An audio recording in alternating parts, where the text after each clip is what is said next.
Hello bachon, let's read the question. The question says for the first order reaction, reaction is C2H4O gas giving CH4 gas and CO gas. The initial pressure of C2H4O gas is 80 torr and total pressure at the end of 20 minutes is 120 torr.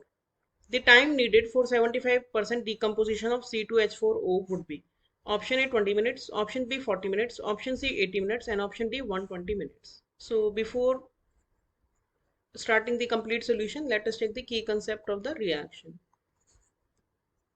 Sorry for the question. तो first order reaction क्या होता है? First order reaction के लिए हम जो integrated rate law होता है वो क्या होता है कि रेट कांस्टेंट जो होता है वो होता है equals to 2.303 by t log R0 यानी initial concentration of the reactant divided by concentration of reactant at time t. अगर R यहाँ पे हमारा रिएक्टेंट की कॉन्सेंट्रेशन को दिखा रहा है, ये है इनिशियल कॉन्सेंट्रेशन और R जो है वो है कॉन्सेंट्रेशन एट टाइम टी। और एक बार अगर हमने रेट कांस्टेंट निकाल लिया तो रेट कांस्टेंट जो है हमारा, क्योंकि वो कांस्टेंट होता है तो एक बार हमने कैलकुलेट कर लिया तो वो कांस्टेंट है and we can use it for further calculation. तो अब अगर हम इस क्वेश्चन का सोल्यूशन देखें तो हमें क्या क्या इंफॉर्मेशन दी हैं। हमें बताया है कि इनिशियल जो प्रेशर था, क्योंकि हमारा रिएक्टेंट गैसियस फॉर्म में है तो हम कॉन्सेंट्रेशन की जगह पे प्रेशर भी यूज कर सकते हैं। तो इनिशियल प्रेशर जो है हमारा रिएक्टेंट का वो था 82 और at the end of 20 minutes यानी टाइम हमें दिया है 20 मिनट्स और टाइम टी के बाद जो टोटल प्रेशर हो गया वो हो गया 120 टोर। अब हमें निकालना है इसमें टाइम नीडेड फॉर 75% डिकम्पोजिशन, लेकिन उससे पहले हमें के निकालना होगा तो ही हम टाइम निकाल सकते हैं।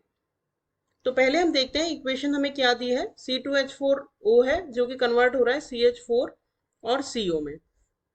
तो इनिशियली जो प्रेशर था वो सिर्फ C2H4O की वजह से ही था, क्योंकि this is the only reactant present और ये दोनों तो प्रोडक्ट हैं तो बाद में बनेंगे। तो इनिशियली जो प्रेशर था वो तो हो गया P0 C2H4O की वजह से ही, तो ये हो गया 82। लेकिन एट टाइम टी 20 मिनट्स के बाद जो प्रेशर हुआ वो हुआ तीनों की वजह से। मान लो सपोज इसमें से पी डिकम्पोज हो गया तो उसकी वजह से पी प्रेशर कम हो गया, इसका पी प्रेशर हो गया, इसका पी प्रेशर हो गया। तो पी टी जो हुआ वो हुआ P0 minus P plus P plus P. तो ये हमारा दिया हुआ है 120 टोर। तो P0 ये इससे कैंसिल हो जाएगा, plus P is equals to 120 torr और यहां से हम निकाल सकते हैं P हो जाएगा 120 माइनस P0। P0 हमें पता है 80 है तो माइनस 80 करेंगे तो ये हो जाएगा 42। और जब हम इक्वेशन लिखते हैं उसमें हम किसका लिखते हैं 2.303 by t log pressure of the reactant initially present. Initially pressure क्या था P0 विच इज 80 और रिएक्टेंट का प्रेशर एट टाइम टी वो क्या है P0 माइनस पी। तो P0 कितना है हमारा 80 और P कितना है 40। तो ये होगा इक्वेशन। तो 2.303 बाय 20 मिनट्स में हमें दिया है टाइम, तो 20 minutes log 80 by 40। 80 by 40 means log 2। Log 2 की वैल्यू कितनी होती है? लॉग 2 की वैल्यू होती है 0.3010 बाय 20। ये आ गई हमारी के की वैल्यू। अब हमारा दूसरा टाइम हमें देखना है जो कि हमें कैलकुलेट करना है। उसके लिए हमें दिया है इनिशियल जो है P0, सपोज P0 है और डिकम्पोजिशन हो गया है 75%। 75% का मतलब क्या है कि जो बचा है हमारा वो बचा है P0 माइनस 0.75। P0 हमारा डिकम्पोज हो गया है तो हमारा 0.25 P0 बचा है। यहाँ पे T हो जाएगा 2.303 बाय के log P0 bye 0.25 P0।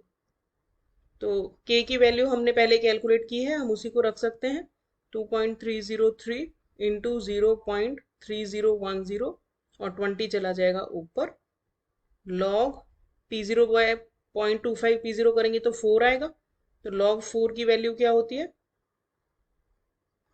Log 4 की वैल्यू होती है 0.6020 डिवाइडेड बाय 2.303 इंटू 0.3010। ये पूरा कैंसिल हो जाएगा, इसको इससे कट करेंगे 2 आएगा तो 20 इंटू 2 इज 40।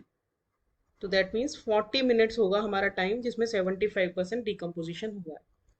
तो 40 मिनट्स दिया है हमें ऑप्शन बी में, तो हमारा करेक्ट ऑप्शन हो गया option B. Hope you understood the solution well, thank you.